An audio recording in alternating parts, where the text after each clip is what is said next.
My name is Cassie. I am 23 years old. I graduated as a qualified nurse this year and was given my first position as a home nurse. My patient was an English gentleman in his early 80s who suffered from Alzheimer's. In the first meeting, the patient was given his record, and from it I could see that he was a convert to the religion of Islam, therefore he was a Muslim. I knew from this that I would need to take into account some modes of treatment that may go against his faith, and therefore try to adapt my care to meet his needs. I bought in some halal meat to cook for him and ensured that there was no pork or alcohol in the premises, as I did some research which showed me that these were forbidden in Islam. My patient was in a very advanced stage of his condition, so many of my colleagues could not understand why I was going through so much effort for him. But I understood that a person who commits to a faith deserves that commitment to be respected, even if they are not in a position to understand.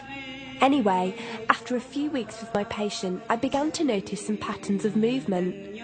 At first, I thought it was some copied motions he'd seen someone doing, but I saw him repeat the movement at particular times, morning, afternoon, evening. The movements were to raise his hands, bow, and then put his head to the ground. I could not understand it. He was also repeating sentences in another language. I couldn't figure out what language it was, as his speech was slurred, but I know the same verses were repeated daily. Also, there was something strange. He didn't allow me to feed him with my left hand. Somehow I knew this linked to his religion, but didn't know how. One of my colleagues told me about Pal Talk as a place for debates and discussions. As I did not know any Muslims except for my patient, I thought it would be good to speak to someone live and ask questions.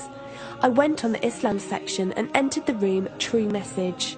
Here I asked questions regarding the repeated movements and was told that these were the actions of prayer. I did not really believe it until someone posted a link on the Islamic prayer on YouTube. I was shocked. A man who has lost all memory of his children, of his occupation, and could barely eat and drink, was able to remember not only actions of prayer, but verses that were in another language. This was nothing short of incredible, and I knew that this man was devout in his faith, which made me want to learn more in order to care for him the best I could. I came into the Pal Talk room as often as I could, and was given a link to read the translation of the Quran and listen to it.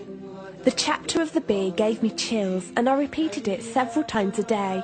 I saved a recording of the Quran on my iPod and gave it to my patient to listen to. He was smiling and crying, and in reading the translation I could see why. I applied what I gained from Pal Talk to care for my patient, but gradually found myself coming to the room to find answers for myself. I never really took the time to look at my life. I never knew my father. My mother died when I was 3. Me and my brother were raised by our grandparents who died 4 years ago, so now it's just the two of us. But despite all this loss, I always thought I was happy, content. It was only after spending time with my patient that I felt like I was missing something. I was missing that sense of peace and tranquility my patient, even through suffering, felt. I wanted that sense of belonging and a part of something that he felt, even with no one around him. I was given a list of mosques in my area by a lady on Pal Talk and went down to visit one. I watched the prayer and could not hold back my tears. I felt drawn to the mosque every day, and the imam and his wife would give me books and tapes to welcome any questions I had. Every question I asked at the mosque and on Pal Talk was answered with such clarity and depth that could do nothing but accept them. I have never practiced a faith, but always believed that there was a God. I just did not know how to worship him. One evening I came onto Pal Talk, and one of the speakers on the mic addressed me. He asked me if I have any questions. I said no. He asked if I was happy with the answers I was given. I said yes. He then asked what was stopping me accepting Islam. I could not answer. I went to the mosque to watch the dawn prayer. The imam asked me the same question. I could not answer. I then went to tend to my patient. I was feeding him, and as I looked into his eyes, I just realised he was brought to me for a reason, and the only thing stopping me from accepting was fear. Not fear in the sense of something bad, but fear of accepting something good and thinking that I was not worthy like this man.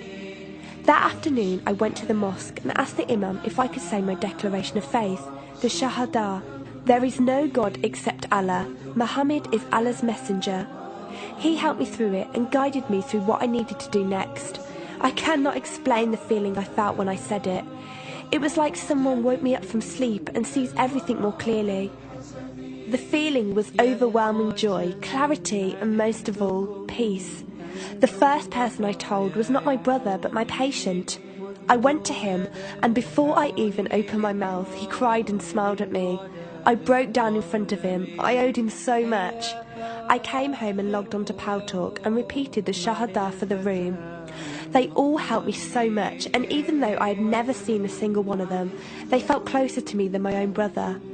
I did eventually call my brother to tell him, and although he wasn't happy, he supported me and said he would be there. I couldn't ask for any more.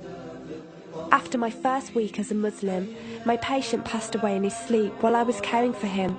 Inna lillahi wa inna ilayhi raji'un. He died a peaceful death, and I was the only person with him.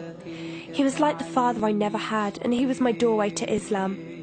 From the day of my Shahada to this very day, and for every day for as long as I live, I will pray that Allah shows mercy on him and grant him every good deed I perform in the tenfold. I loved him for the sake of Allah, and I pray each night to become an atom's weight of the Muslim he was. Islam is a religion with an open door. It is there for those who want to enter it. Verily, Allah is the most merciful, most kind.